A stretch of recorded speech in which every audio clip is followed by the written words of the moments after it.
संगीता शर्मा जी दिल्ली से। राधा वल्लभ श्री हरिवंश महाराज जी।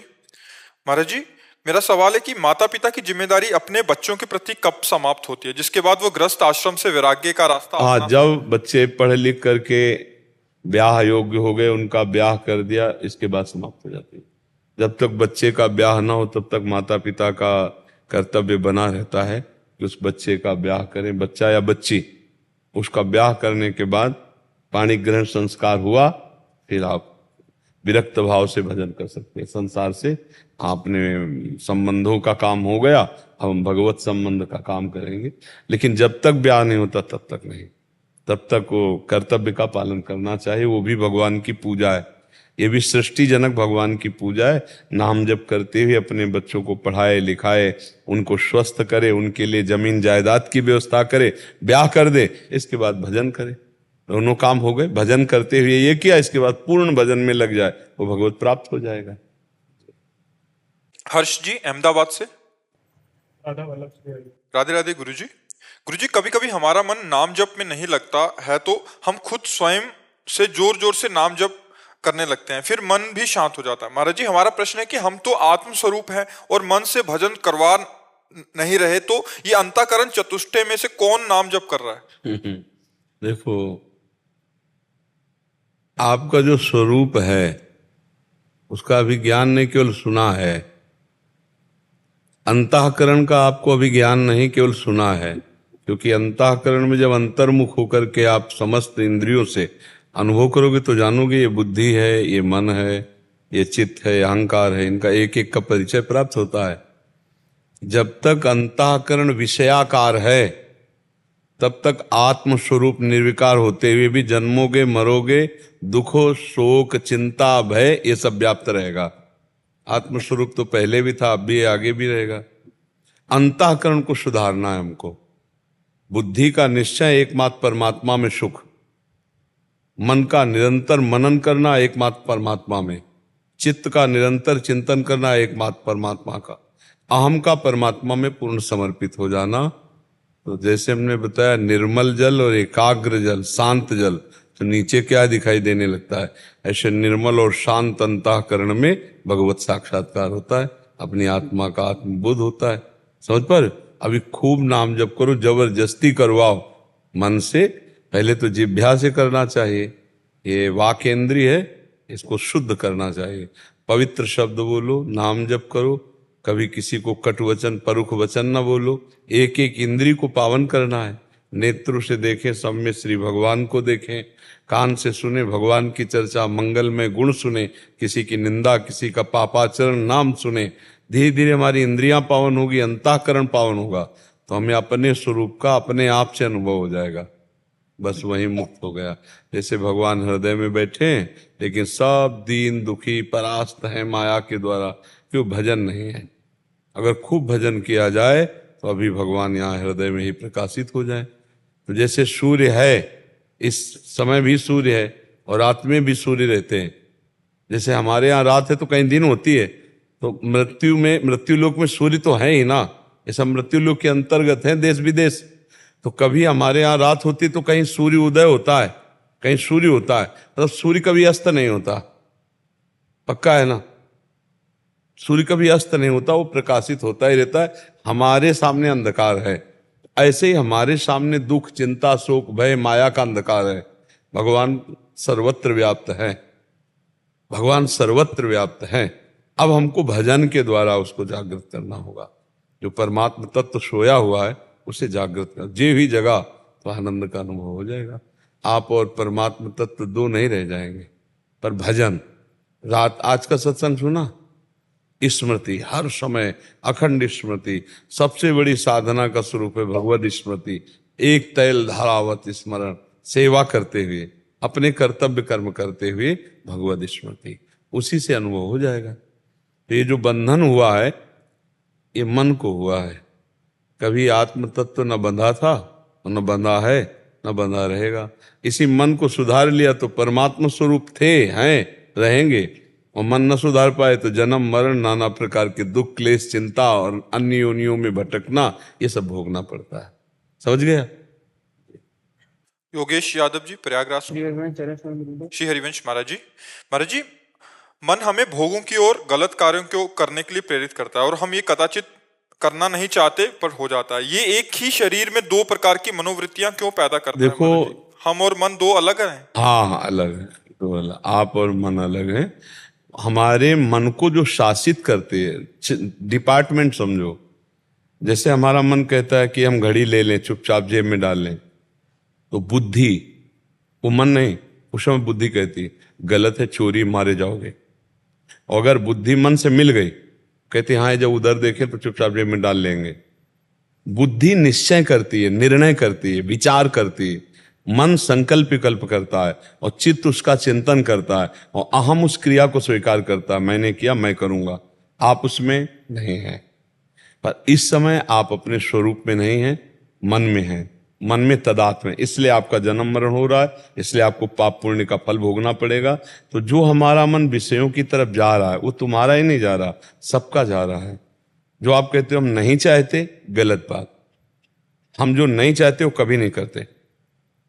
हमारे अंदर जिसमें सुख भोग की, जैसे हम एक लाइन में पढ़ा शराब पीना महापाप है, कभी जिंदगी में न पिया, न कोई पिला सकता है, कोई पिला भी नहीं सकता। मार डालो फिर भी ऐसा नहीं होगा, क्योंकि हमें हमारी चाहत नहीं है। और जो अंदर अगर उसकी चाहत है, यार आपके अंदर सुख बुद्धि है तो आप उसे पी लेंगे। मांस खाना कभी नहीं हो सकता। जब तक हमारे अंदर सुख बुद्धि नहीं होगी बच्चा, तब तक हमसे कोई कार्य नहीं होने वाला। आप देख लो, हम चाहते हैं कि गलत हमसे ना हो, लेकिन हमारी अंदर से सुख बुद्धि उसमें है कि इसके भोगने से सुख मिलेगा, इसलिए हमसे पाप बन जाते हैं। विचार करके देखो, ऐसा ही है ना।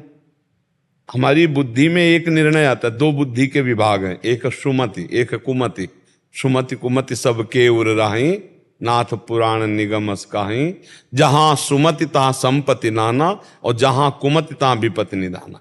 जहां हमारी बुद्धि में सुमति है वो निर्णय करेगी सही, और जहां कुमति है वो गलत निर्णय करेगी। गलत निर्णय वाली बुद्धि मन के साथ मिल गई तो हमारे ना चाहते हुए भी गलत हो जाएगा।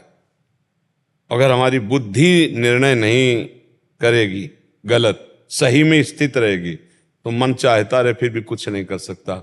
बुद्धि ही सही का निशान लगाती है, और बुद्धि और मन को आप देख रहे हैं। अब आप निर्णायक हैं, बुद्धि ने कहा ये गलत है तो आपको मान लेना चाहिए गलत है, नहीं करूंगा, फिर मन कुछ नहीं कर पाएगा। अब बुद्धि ने गलत कहा और अंदर से है कि इसमें सुख मिलेगा, तो आप बुद्धि की बात काट देंगे और आप वो क्रिया कर बैठेंगे। जो हम लोग कहते हैं कि हम चाहते नहीं फिर भी गलत हो जाता है, ऐसी बात नहीं है। हमारी अंदर सुख भोगने की चाहत है तभी हमसे गलत होता है, नहीं जिन बातों को हम नहीं चाहते वो बातें हमारे जीवन में कभी नहीं हो सकती, कभी नहीं हो सकती। समझ पा रहे हो बच्चा? तो हमें थोड़ा नाम जप करके अपनी सुमति को जागृत करना है और कुमति को नष्ट करना है। विभीषण जी कह रहे तौर कुमति बसी विपरीता, रावण से तुम्हारे हृदय में कुमति बस गई, इसलिए विपरीत आचरण करते हो, तुम नष्ट हो जाओगे। विपरीत आचरण करने वाला ज्यादा दिन नहीं टिकता हो, फिर नष्ट हो जाता है। वो कोई न कोई ऐसा फंसाव फंसेगा। नष्ट हो जाने का मतलब है जेल चला जाएगा, कोई भयानक रोग हो जाएगा, मृत्यु हो जाएगी, एक्सीडेंट, कोई न कोई भयानक अपराध बनेगा, उसका फल उसे भोगना पड़ेगा। तो इस कुमति को सुधारो, इसीलिए अध्यात्म में खूब नाम जप करो। नाम जपने से बुद्धि शुद्ध हो जाती है। शुद्ध बुद्धि ठीक निर्णय करती है। ठीक निर्णय सही मार्ग, सही मार्ग सुखी जीवन। पाप करने वाला कभी कोई सुखी या शांत या आनंद में नहीं हो सकता बच्चा। सब दुखी, क्लेश, अशांति को प्राप्त होते हैं। और कुछ लोग तो समझ ही नहीं पा रहे कि हमसे पाप हो रहा है, बस चले जा रहे हैं, क्रियाएं होती चली जा रही, पाप में या पुण्य में, उनको मतलब नहीं कि पाप हो रहा है या पुण्य हो रहा है। समझ पा रहे आप? नाम जप करो, नाम से बुद्धि शुद्ध हो जाती। शुद्ध बुद्धि ठीक निर्णय करती है। ठीक निर्णय करने वाला सही मार्ग पे चलता है। सही मार्ग वाला ही सुखी, संतोषी और शांत पुरुष होता है। प्रमोद दिल्ली से। राधे राधे से। राधे राधे गुरुदेव, आपके चरणों में कोटि कोटि प्रणाम। गुरुदेव, क्या हम बाथरूम में फोन लेकर जा सकते हैं? उस फोन में आपके श्री वचनों को सुन सकते हैं? बाथरूम में चला के रख सकते हो, हाँ चला के रख सकते हो कि आप अपना शौच स्नान आदि कर रहे हैं और सत्संग सुन रहे हैं, उसको कहीं ऊंची जगह में रख दिया और पवित्र होके फिर छुआ। क्योंकि फोन ऐसी चीज है कि उसको हर जगह प्रयोग किया जाता है। अगर वो शौच की स्थिति में आपने उसको स्पर्श किया तो फोन अपवित्र हो जाएगा। मतलब थोड़ा पवित्रता का ध्यान रखे तो उससे बहुत बुद्धि शुद्ध होती है। अब आजकल पवित्रता का ज्ञान नहीं रह गया लोगों को। अरे वो तो उसमें शौचालय में ही, शौच में ही, वो स्टैंड पे रखा रहता है। हाँ ऐसे ऐसे ठीक है। आप जब गए पहले उसे चला के रख दिया जो सुनना है, और आराम से शौच स्नान हुए और पवित्र होकर फोन लिया, बाहर आ गए, कोई बात नहीं, ऐसा किया है। और जी मेरे व्यापार में जो कि रजिस्टर का प्रयोग होता है उसमें प्रतिदिन का लेखा जोखा कार्य लिखते हैं, उसके ऊपर हम सर्वप्रथम भगवान का नाम लिखते हैं, क्या ये सही है? अब उस नाम को अगर बाद में अमनिया करके यमुना जी पहुंचावे, गंगा जी पौंचावे या तो भाई जैसे वो काफी समय तक तो रखी रहती हैं, 2 साल 4 साल 5 साल, उसके बाद फिर अभी तो वैसे रखी हूँ तो उनका मतलब आग लगा सकते हैं या फाड़ के। हाँ ऐसा कर सकते हैं। आप भगवान का स्वरूप है अग्नि, आप ऐसा, क्योंकि हमारी प्रार्थना है कि आप लोग सावधान सब रहें, भगवान के रूपों का, भगवान के नाम का अपमान ना हो। जैसे लोग नाम छपवा देते हैं, ऐसे गली कूचे में पड़े रहते हैं कार्ड, ऐसे भगवान का नाम लिख दिया झोला में, थैली में, और वो सब ऐसे मान लो रद्दी कागज में आपने बही खाते बेच दिए तो फिर वो फिर अपमानित होगा ना। इसीलिए ग्रंथ का सम्मान करो, भगवान के रूप का सम्मान करो, चित्र का सम्मान करो, नाम का सम्मान करो, तो भगवान देख रहे हैं ना, उसी से मंगल होता है। मंगल भवन की कृपा भगवान। देखो हमारे यहाँ यही बहुत असावधानियां हो रही हैं कि अपने नाम रोशन के लिए भगवान की छवियां पोस्टर में लगाकर और अपनी दुकान चलाने के लिए भगवान के नामों का प्रयोग कर, यहाँ तक कि जैसे छोटी मोटी वस्तुएं खाने पीने की हैं उनमें भी नाम भगवान, तो जैसे कई तरह के ऐसे भगवान नामों का प्रयोग है, तो संभाल करके हमारे धर्म का विषय है। हम अपने धर्म को पहचाने, हम अपने धर्म को बहुत सस्ता ना समझें, अपने धर्म का अपमान स्वयं न, ये धर्म का अपमान है। हमारे मान लो पोस्टर में लगा दिया भगवान की छवि, इसके बाद जब पोस्टर उखाड़ के फेंका तो गिर जाता है ना। अब कोई उसे भगवान के रूप में थोड़ी देखता है, तो हम ऐसे नहीं, बहुत सावधानी रखें, भगवान नाम भगवत रूप इनको संभाल कर पूजनीय भाव से हम रखें जी। ऋषिकेश दास जी गुजरात से। श्री हरिवंश राधे राधे महाराज जी, दंडवत प्रणाम। महाराज जी, किसी भी शास्त्र को पढ़ने समझने जीवन में उतारकर उस शास्त्र का साक्षात्कार करने के लिए आवश्यक बातें कौन सी हैं?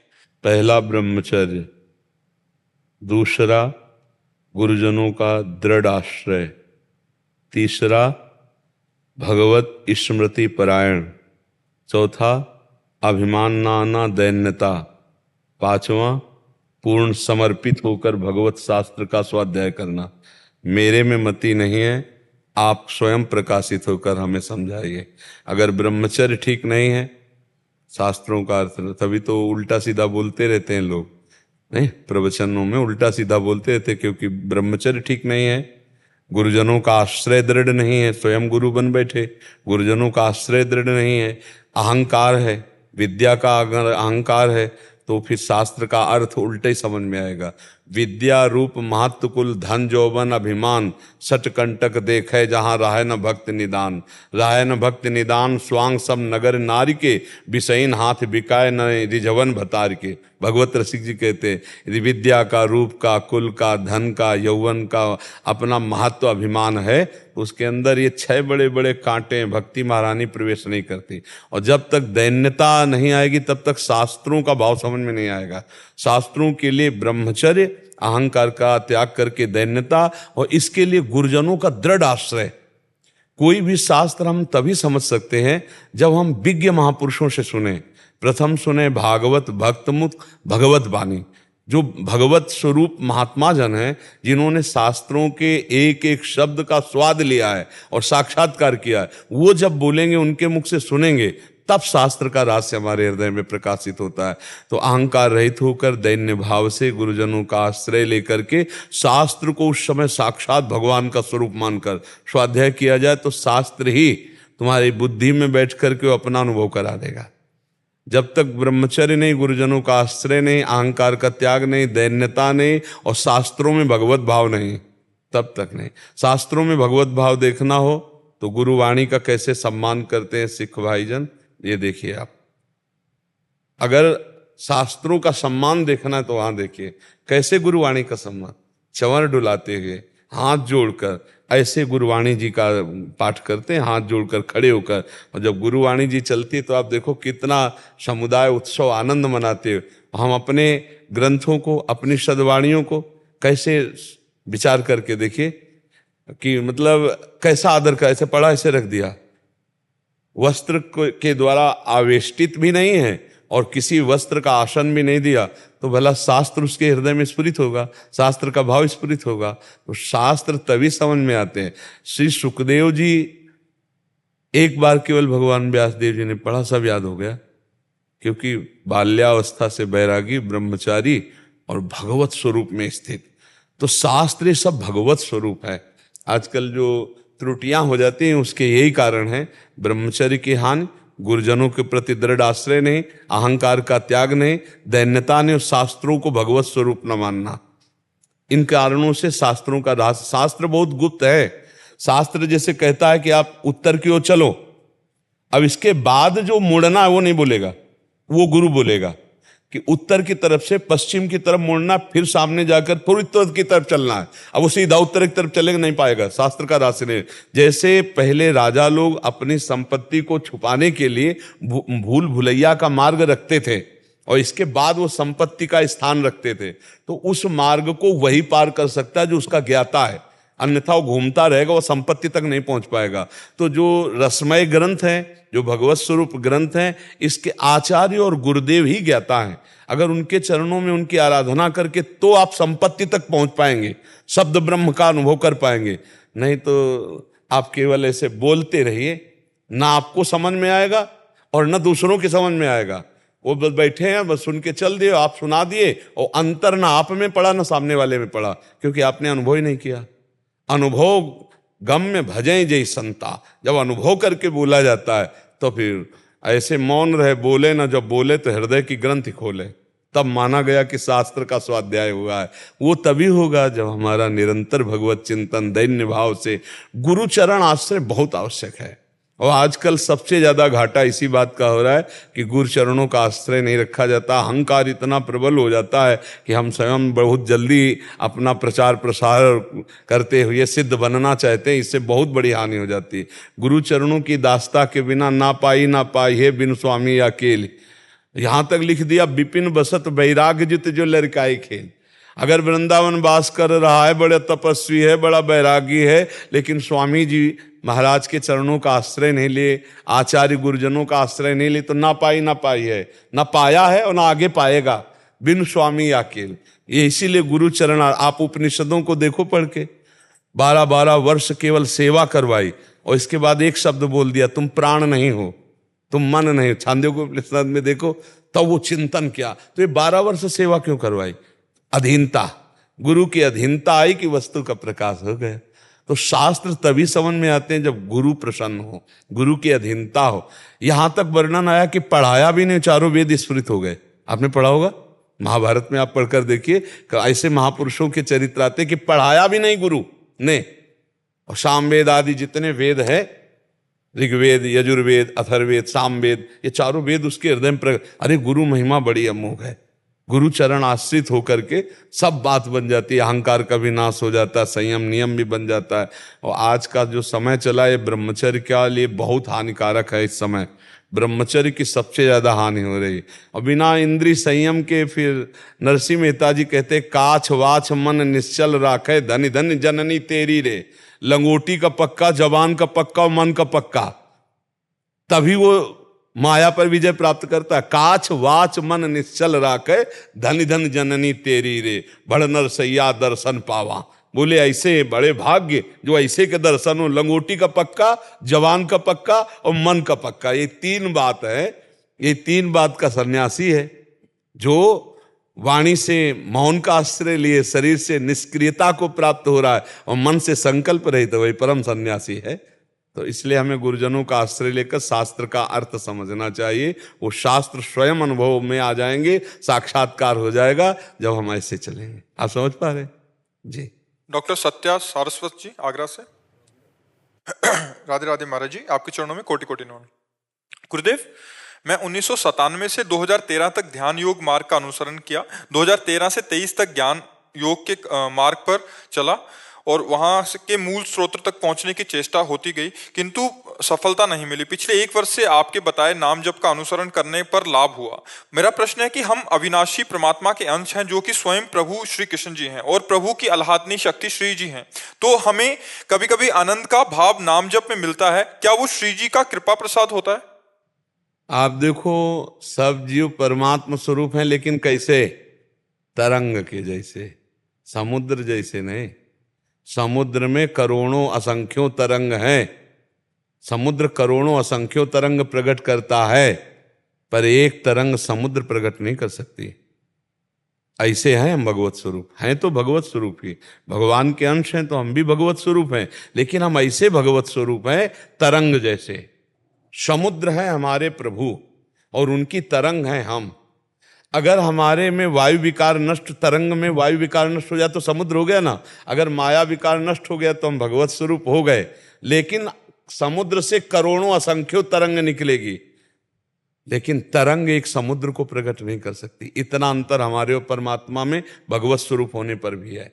तो ये जो हमें प्रभु का नाम जपने पर, प्रभु की शरणागति, प्रभु के लीला गुण गायन, प्रभु की सेवा से आनंद मिलता है, ये सच्चा आनंद है, ये विशेष कृपा है। और आप खुद अनुभव कर रहे हैं कि आप अन्य मार्गों का अवलंबन करके जो अनुभव नहीं कर पाए, वो आपको कुछ समय में ही नाम जप से आनंद का अनुभव। और ये हम गारंटी लेते हैं कि आनंद के अनुभव की बात जाने दो, सीधे आनंद समुद्र में डूब जाओगे यदि निरंतर नाम जब चलने लगा। अव्याव्रत भजनात्, एक भी श्वास खाली ना जाए, तो जो ज्ञान प्रयास करने पर आप नहीं समझ पाए वो ज्ञान आपके अंदर जागृत हो जाएगा। जो ध्यान प्रयास करने पर भी नहीं सफलता प्राप्त हुई, कुंडलनी जागृत हो जाएगी। वही ध्यान में आप निरंतर रमण करेंगे। नाम में बड़ी अमोघ सामर्थ्य है। ये हम केवल प्रवचन नहीं कर रहे, ये हमारा जीवन हम आपको बता रहे हैं। ये जो हम नाम की बात बार बार करते हैं ना, ये खूब दौड़ भाग करके सब मार्गों का अवलंबन करके तब हम बोल रहे हैं बैठ कर कि भैया अगर समझ में आवे तो पकड़ लो। हरि भज छाण न मान नर्तन को, मति मंछे तिल तिन धल को। बस जीवन का सबसे बड़ा कार्य हरि भज हरि। अगर हरि भजन नहीं किया तो फिर अन्य सब साधन विश्वास योग्य नहीं। आप खुद देख लीजिए, हम बार बार उदाहरण देते हैं। अंतिम समय पुत्र को नारायण कह के पुकारा तो भगवत प्राप्ति हो गई, और आप नारायण को नारायण करके, हरि को हरि कह के, राधा को राधा जान करके पुकारोगे, आपको भगवत प्राप्ति नहीं हो जाएगी। पूतना ने दूध में जहर मिला के पिलाया मारने के लिए, तो उसे भगवत प्राप्ति हो गई। आप दूध में चीनी मिलाकर प्यार से पिलाओगे ठाकुर जी को, ठाकुर जी आपको भगवत प्राप्ति नहीं करा देंगे। सेवा, सुमिरन, स्वाध्याय, लीला गुण गायन, निश्चित भगवत प्राप्ति हो जाती है। आप लगो, इसी में खूब ध्यान से लगो। श्री जी के हेतु की कृपा है जो उन्होंने घसीट लिया, नहीं तो जीवन का जीवन पूरा व्यर्थ हो जाते हैं। जीवन का जीवन व्रतांसी यज्ञ छंदांसी तीर्था नियमा यमा यथा वरुंधेत सत्संगा सर्वसंगो पहे माम। भगवान कह रहे हैं बड़े बड़े व्रत से, नियम से, संयम से, तीर्थयाटन से, शास्त्र स्वाध्याय से, आदि आदि से मैं वश में नहीं होता, जैसा सत्संग से वश में हो जाता हूं। क्या हुआ? सत्संग सुना, भगवान नाम में प्रीति हुई, देखो आनंद की अनुभूति, और इससे भगवत प्राप्ति है। अभी आप राधा बोले, अभी शरीर छूट जाए, अभी आप भगवत प्राप्त हो जाएंगे। अभी आपसे अमा प्यारी कुछ बोले, भगवान नाम बोले, जो नाम आपको प्रिय हो, आप देखो भगवत प्राप्ति हो जाएगी। पक्का विश्वास करो, इस पर दृढ़ विश्वास करो। और शास्त्रीय पद्धति भी है।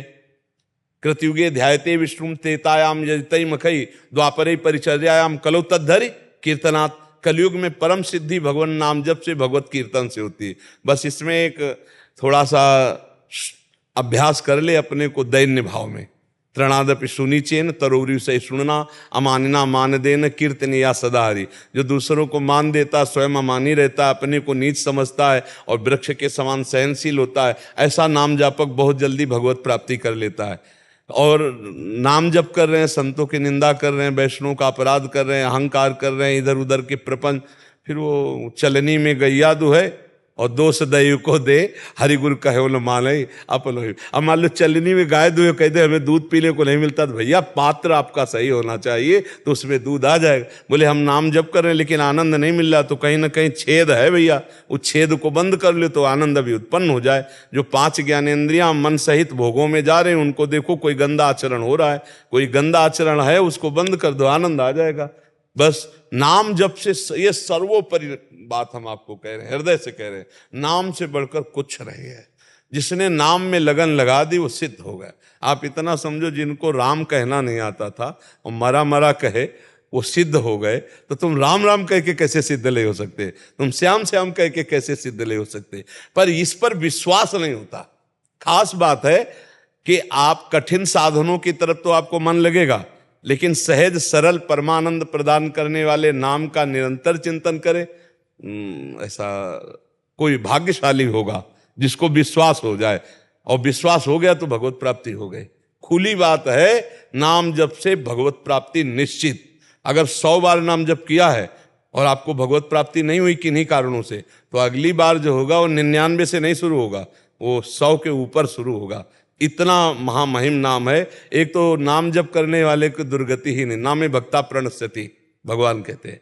पर अगर कोई ऐसी चूक भी हो जाए तो जहां से भजन रुका है वहीं से भजन उसका चलेगा, भजन कभी नाश नहीं होता।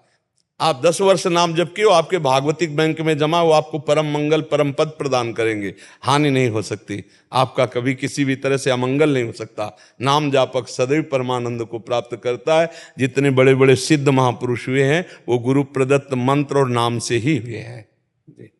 महाराज जी, आपकी कृपा से वाणियों का भी अध्ययन करता हूँ। कभी कभी वाणी पाठ विशेषक श्री 84 जी में अर्थ समझ ना आने पर भी आनंद का अनुभव होता है। हाँ, हमें लगता है अर्थ समझने की अभी कोशिश ना की जाए।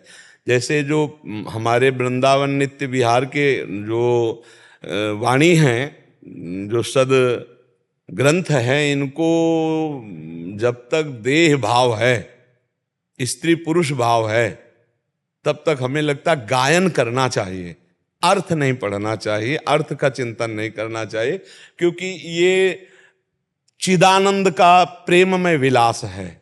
चिदानंद में 5 भौतिक शरीर नहीं होते, जैसे आपके हमारे 5 भौतिक शरीर है, स्त्री पुरुष चिन्ह है, चिदानंद में नहीं होते। अब चिदानंद को, विलास को अगर हम 5 भौतिक देहधारी स्त्री पुरुष मान करके देखें तो बहुत बड़ा दोष हो जाएगा। इसलिए वाणियों का गायन कर मात्र से वो स्थिति प्राप्त हो जाएगी।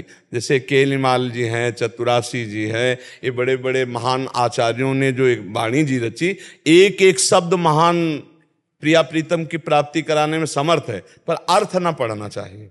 जब तक हमारी भावना रसिक महापुरुषों की प्रसादी भावना से युक्त नहीं होगी, मान लो उन्होंने जो स्वाद लिया प्रिया प्रीतम बिहारी बिहारी जी का, और वो जो हमें भावना दे रहे हैं, और हम फिर उसी दासी भाव से, चरी भाव से, तब फिर हमें, अगर हम ऐसे पढ़ेंगे तो फिर भाव में कमी आ जाएगी। इसलिए पाठ करो, सिद्धांत के अर्थ पढ़ो, जो सिद्धांत है ना उसके अर्थ पढ़ो। कुछ लीलाएं ऐसी सहज सरल हैं जिनके अर्थ पढ़ने में कोई हानि नहीं। जो प्रिया प्रीतम के नित्य विहार की है, उनके अर्थ मिल भी जाए तो नहीं पढ़ना चाहिए, क्योंकि प्रिया प्रीतम के दिव्य विलास को समझने के लिए हमारे पहले वनिता पुरुष भाव मिट जाए, सेवय ललितादिक के भाई, पहले हमारा स्त्री पुरुष भाव मिटे और हमारी जो आचार्य स्वरूपा ललितादि सहचरियां हैं इनके अनुगत हो, फिर उनके प्रदत्त जो मंत्र आदि है उनके द्वारा जब हमारे भाव देह का निर्माण होता है, जो स्थूल सूक्ष्म कारण तीनों से परे है, वो आत्मस्वरूप भाव देह है, ललिता स्वरूप सहचरी स्वरूप अपना जो भाव है, उससे जब वो भाव जब आता है, फिर अपनी प्यारी जो की बात आती है, तो आनंद की उमगन एकदम। अभी क्या है, लौकिक बुद्धि हमारी है, नष्ट हुई नहीं, पुरुष स्त्री भाव है, तो मुझे लगता है नित्य विहार रस के जो पद हैं उनका गायन करे, उससे बड़ा मंगल होगा। अर्थ में कहीं उसकी बुद्धि पार्थिव ना हो जाए, पार्थिव बुद्धि ना हो जाए, क्योंकि सच्चिदानंद में ये विलास है नहीं, और पार्थिव विलास बुद्धि सच्चिदानंद में भी पार्थिव देखेगी तो उसमें दोष हो सकता है। क्योंकि नित्य विहार रस तो बहुत ही ये सिंगिनी का दूध है। नित्य विहार रस के लिए भगवत रसिक जी लिखा है सिंगिनी का दूध है, या तो बच्चा के पेट में या कुंदन में, कहे बच्चा के पेट और घट करे विलासल, या तो बच्चा आचार्य शरणागत होकर उनके अनुगत होकर, और दूसरा ऐसा कोई है नहीं कि साधन बल से वो इन महापुरुषों के भाव को प्राप्त हो, बिना महापुरुषों के शरणागत हुए, उनकी कृपा प्रसादी, उनकी चरण रज के बिना ये भाव तो दुर्लभ। इसीलिए अंगुलियों में गिने जा सकते हैं रसिक जन, रसिकों की भीड़ थोड़ी होती है रसिकों की भीड़ नहीं होती। तो आप देखो अंगुलियों में गिले जा सकते हैं। तो इसलिए बहुत कृपा है जो आप वाणियों में लग रहे हैं, पर अर्थ की तरफ से उतना अर्थ जहां विलासिता को समझ में ना आवे तो छोड़ दो, पदों का गायन करो, आगे खुद श्री जी समझा देंगी। राधा नाम और राधा वल्लभ श्री हरिवंश नाम दोनों को नाम जब को दिनचर्या में एक साथ लगा सकती है? हाँ बिल्कुल कर सकते हो, बिल्कुल कर सकते। जैसे राधा वल्लभ श्री हरिवंश नाम जप कर रहे हो, आपका मन भाग रहा है तो आप फंसा दिया राधा राधा राधा राधा राधा, फिर भी भाग रहा है तो कोई पद उठा लिया चतुरासी जी का, कोई पद गायन कर रहे हैं, फिर लौटा के लाए राधा वल्लभ श्री हरि। कुछ इसको नवम नवम चाट पड़ी है मन को। चतुर उपासक जो इसको फंसाना जानता है, इसको जैसे एक में लगाओ राधा राधा राधा, तो थोड़ी देर में उब जाएगा। अब राधा राधा राधा में उब रहा है तो अब इसको पद दो, पद में लगा दिया, पद से उब रहा है तो मंत्र में लगा दिया, मंत्र से उब रहा है तो राधा वल्लभ श्री हरिवंश में लगा दिया। अच्छा कुछ नहीं यार तो आप कीर्तन कर रहे हैं, हमको फंसाना है। अभ्यास योग युक्तेन चेतसा नान्यगामिना, हमें ऐसा अभ्यास करना है कि हमारा चित्त प्रभु से विलग होने न पावे। कभी वाणी गायन कर रहे हैं, कभी नाम जप कर रहे हैं, कभी मंत्र जप कर रहे हैं, और कभी कभी ठसक में भी बैठा करो, मैं प्रभु का हूं, मैं श्री जी का हूं। आश्रय अगर अंदर से हो गया तो ठसक आने लगेगी। जैसे हम लोगों में एक ठसक रहती है, हमारे माई श्यामाजू को राज, एक ठसक रहती है, एक गर्व रहता है, एक अभिमान रहता है, हम अपने आचार्य के, हम गुरुदेव के, हम प्रियाजू के, हम श्यामाजू के, एक ठसक रहती है ऐसी ठसक। हाँ ये आएगी, अभी नहीं है क्योंकि अभी पूर्ण शरणागति भाव नहीं। ये जैसे मीरा जी की ठसक है, मेरे तो गिरधर गोपाल दूसरा, ये ठसक आ जाए, हमारी लाडली जो, हमारे प्यारे जो, हमारी प्यारी जो, तो एक गर्व होता है। आप हमारे ब्रजवासियों में और प्रेमियों में आप ये नजर डाल के देखना, सब साधन एक तरफ, उनके अंदर एक गर्व मिलेगा आपको, श्यामा प्यारी कुंज बिहारी राधा वल्लभ श्री हरिवंश, एक ठसक मिलेगी, एक अभिमान मिलेगा उनको अपने इष्ट का, अपने आचार्य का, अपने गुरुदेव का। यही अभिमान जो है सब अभिमानों को चूर करके श्री जी के नजदीक ले जाता है। हाँ जैसे गोस्वामी जी कह रहे हैं, अस अभिमान जाए जन भोरे, मैं सेवक रघुपति पति मोरे। ये अभिमान हर समय बना रहे कि मैं दास हूं, मेरे स्वामी श्यामा श्याम है, गर्व बना रहे। लीलाधर केला जी, राधे राधे महाराज जी। महाराज जी मैं काम से व्यापारी हूँ। सत्संग में कई बार सुना है कि ग्राहक भगवान का स्वरूप होता है, लेकिन सामाजिक जीवन में देखा है कि ग्राहक का स्वभाव भी कभी कभी असहज हो जाता है। ऐसे में हमारा क्या स्वभाव रहना चाहिए? नहीं, कैसे देखा जाता है पहले सुनो। ग्राहक को कैसे भगवत स्वरूप देखा जाता है? पहली दृष्टि पड़ी, हम तुरंत भावना किया इसके हृदय मंदिर पे भगवान है, बस। अब इसके बाद व्यवहार जैसा करेगा वैसा ही हम व्यवहार करेंगे। समझ रहे हैं? वो नम्रता से बात कर रहा हम नम्रता से बात करेंगे, कठोरता से बात कर रहे हम कठोरता से बात करेंगे। मान रहे हैं उसे भगवत स्वरूप ही, पर व्यवहार में नहीं। हमारी बात को पकड़ पा रहे हो? ऐसा नहीं कि आप भगवान, ऐसा नहीं। भीष्म जी के सामने विपक्ष में भगवान है तो ललकार कर युद्ध कर रहे हैं कि नहीं कर रहे? हमें तो भावना करनी, उनके तो सामने भगवान है। और भीष्म महाभागवत है ना महाभागवत, हम में उसको प्रति भगवत भाव। अब जैसे कोई दुष्ट आता है तो हम तो भगवत भाव करेंगे, इसके बाद हम व्यवहार उसके साथ वैसे करेंगे जिससे, अब दुष्ट ऐसा व्यवहार थोड़ी समझ पाता है, दुष्ट ऐसा व्यवहार नहीं समझ पाता। विनय न मानत जड़द जल गए 3 दिन बीत, बोले राम सकोप तब बिन भय होए न प्रीति। जहां दुष्टता का है वहां ऐसे नहीं चलता व्यवहार, वहां पे कठोर नजर की जाती है, पर है उसमें भी भगवान, इसमें कोई संशय नहीं।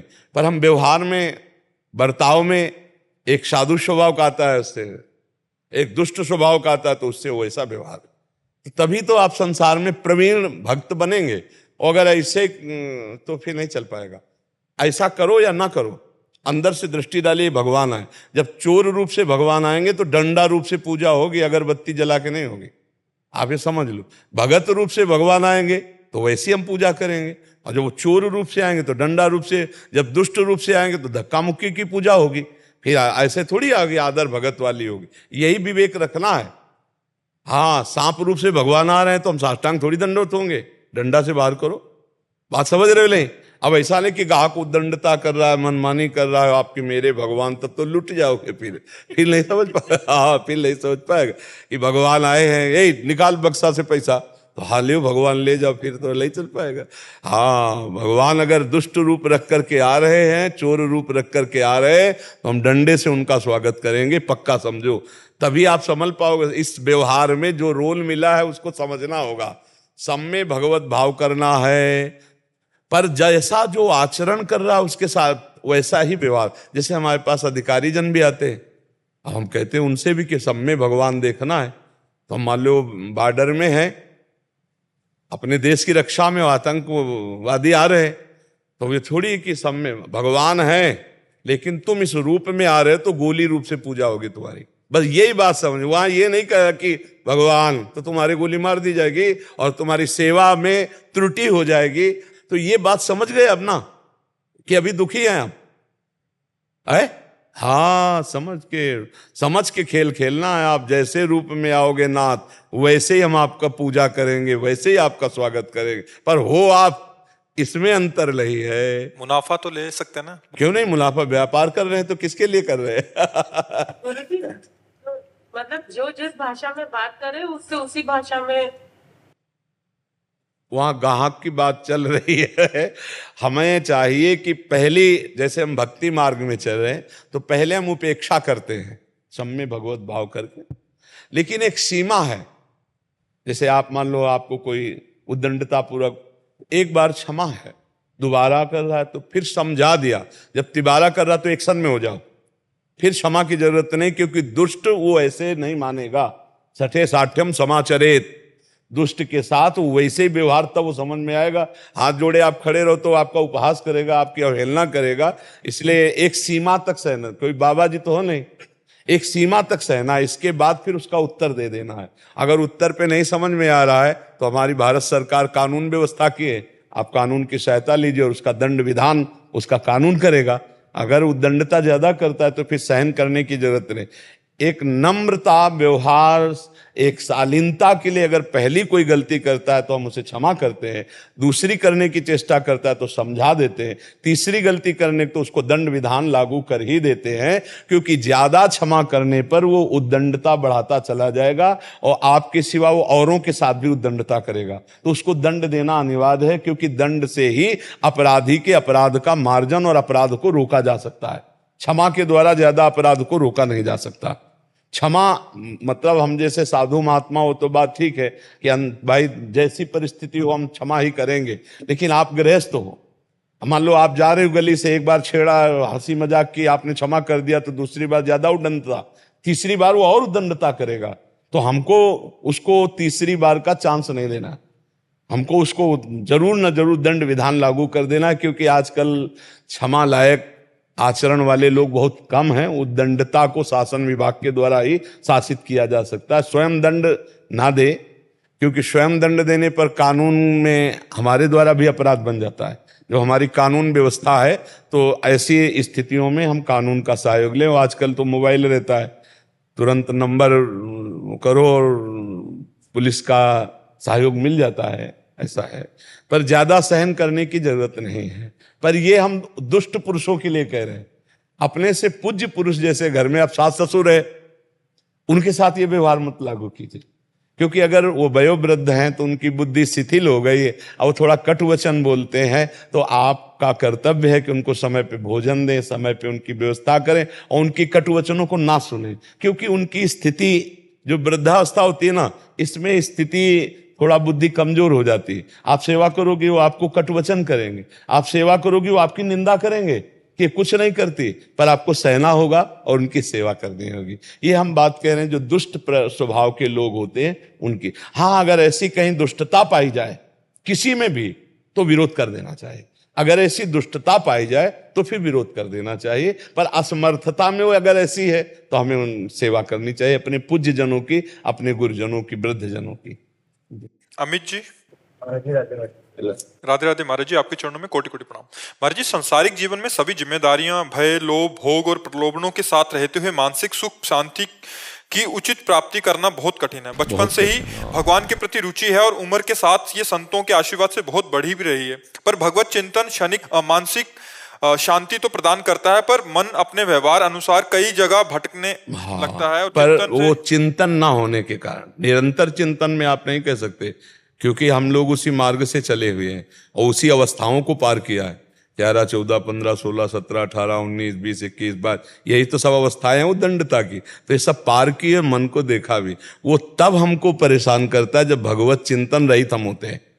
हमारा भगवत चिंतन से सुख लेने का भाव हटकर जब हम विषय भोगों का चिंतन करते हैं, खास बात चिंतन में सुख होता है बच्चा।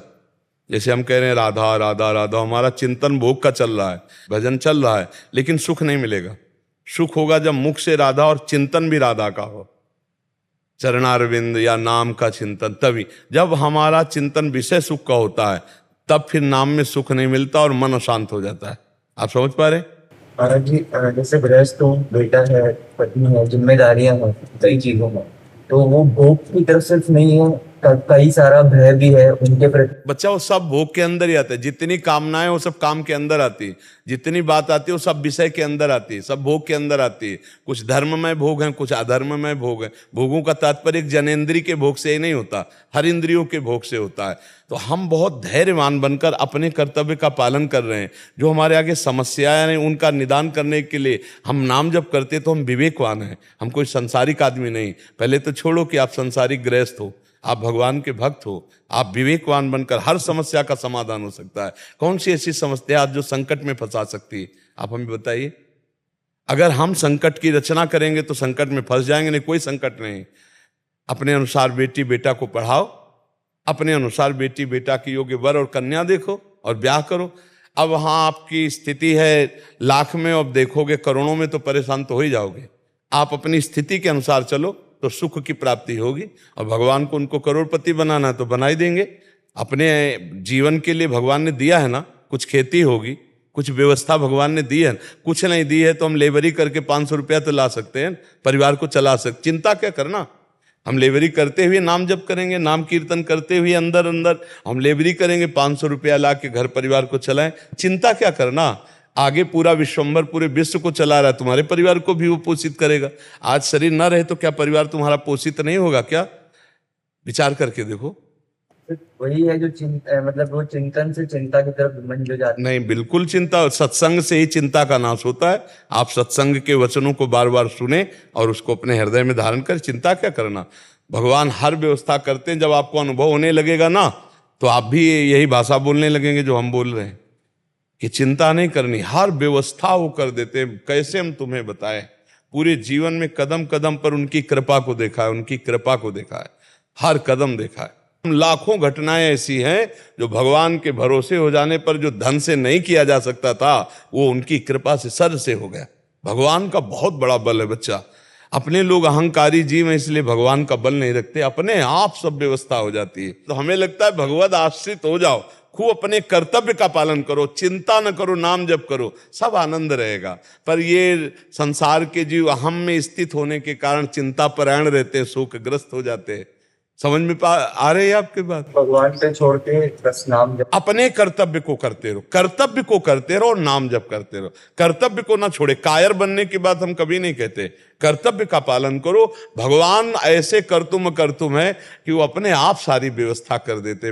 विश्वास मानिए, हम अहंकार से जो नहीं कर पाएंगे वो कृपा से बहुत जल्दी हो जाएगा। ऐसे ऐसे व्यवस्थाएं बन जाती है, हम तुम्हें कैसे बताएं। क्षण क्षण में व्यवस्था बन जाती है, क्षण क्षण में व्यवस्था। बिल्कुल सच्ची मानो।